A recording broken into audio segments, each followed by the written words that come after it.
Hi guys, what's up? Thank you so much for watching Remotely Ed. It's Shri and today we are going to talk about the 6 conditions of the section 10 of CPC.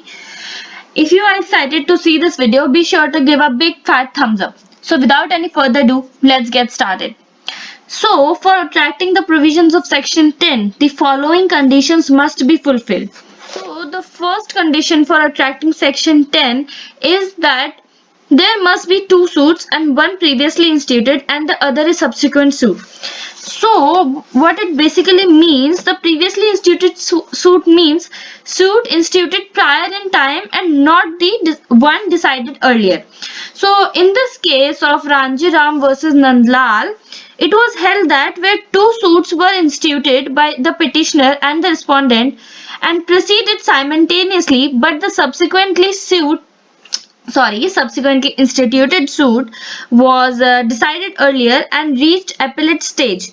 The respondent cannot take the advantage of this quirk of the fate and pray that the earlier instituted suit must be stayed. Moving on to the second conditions, which is the matter in issue in the subsequent suit must be directly and subsequently in the issue in the previous suit. So, the matter in issue means the entire matter in controversy and not one of the several issues in the case. For the application of section 10, it is necessary that the matter in issue in second suit must be directly and substantively in the issue in the first suit. The word directly and substantially in the issue are used in the contradiction to the words incidentally and collaterally in the issue. Therefore, the section 10 would apply only if there is an identity of matter in issue of both the suits, meaning thereby that the whole subject matter in both the proceedings is identical. This whole thing was mentioned under the case National Institute of MH and NS versus C. Parmeshwara, AIR 2005.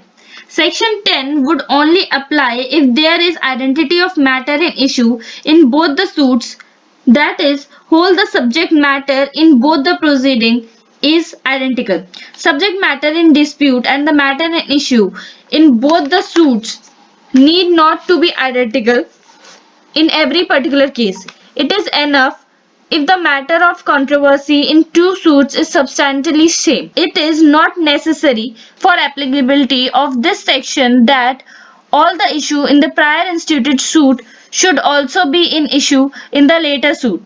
It is also not necessary under section 10 that the subject matter and the cause of action should be the same, but there must be substantial identity between the disputes. Now, moving towards the third condition, which says both the suit must be between the same parties or their representatives. So, the expression of same parties means the parties between whom the matter substantially in issue has arisen and also has to be decided. For the application of section 10, identity of parties is enough and the parties in both the suit need to be the same. Fact that the same parties are not parties in both the suit is not much consequence for the applicability of the section. Let us discuss with this example. For example, A and B as a plaintiff filed a suit against O, P and Q, and subsequently O as a plaintiff filed a suit against A and B and C as defendant. C was not a party in the former suit. It was held that if the other condition of section 10 are fulfilled, the suit it is not out of rules of the section. So in the case of Mahanju Prasad versus Prayag, AI 1975, it was held that the section 10 does not become inapplicable by reason of addition of a party against whom no separate substantial issue is raised. Now let's move toward the fourth condition, which says the previously instituted suit must be pending, whether in the same court in which the subsequent suit is brought or in any other court of India, or in any court beyond the limits of India established or continued by the central government or before the Supreme Court. However, if the prior suit is pending in a foreign court, Section 10 does not apply. Whether a previously instituted suit is pending or not, the onus to prove lies upon the defendant in the subsequent suit. Now move to the last two conditions which is left. So the fifth one says the court in which the previously instituted suit is must have jurisdiction to grant relief claimed in the subsequent suit. And the sixth one says the parties must be litigating under the same title in both the suits. Let's elaborate on this. First, we are going to discuss the fifth one and the sixth one after that. So, it is necessary for the application of Section 10 to see whether the court in which the previous suit is pending must have the jurisdiction to grant the relief as claimed in the subsequent suit. So, in this case of Dada Chand ji, a suit was filed by A in the small causes court for a declaration that he was a tenant of B in respect of certain premises. Subsequently, B filed a suit in the city civil court for the possession on the ground that A was a trespasser and for injunction restraining A from interfering with his possession. So the trial court of that city civil court stayed the subsequent filed suit under section 10 of the Code of Civil Procedure. Upon revision, it was held that although the subject matter of both the suits was subsequently same, the subsequent suit which was filed in the city civil court of suit, right? So the city civil court suit could not be stayed since the earlier court had no jurisdiction to grant the relief. Okay, so in this case, two suits were filed. So the first one was in the small causes court and the second was in the city civil court.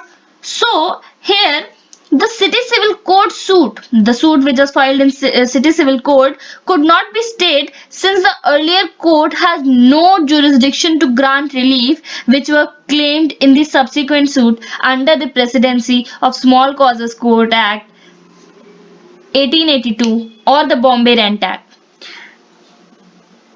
Okay, so now let's discuss the sixth and the final condition of section 10, which says the party must be litigating under the same title in both suit.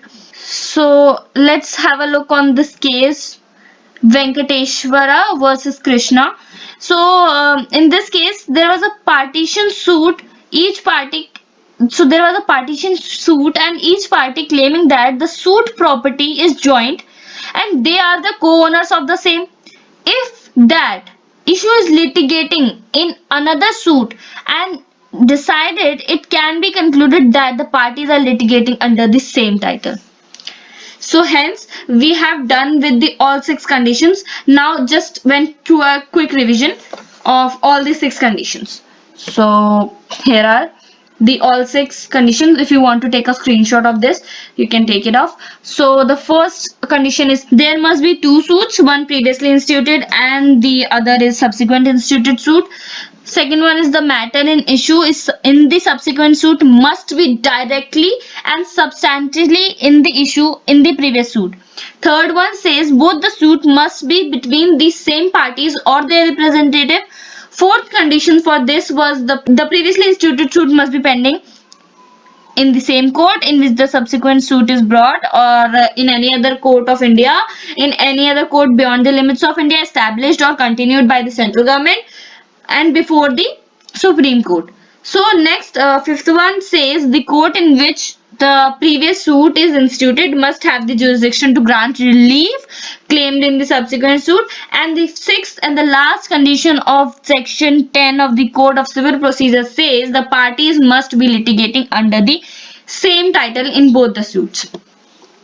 Hey guys, thank you so much for watching my video till end.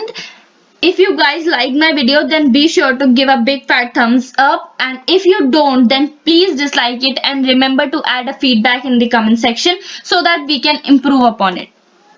See you guys in the next video.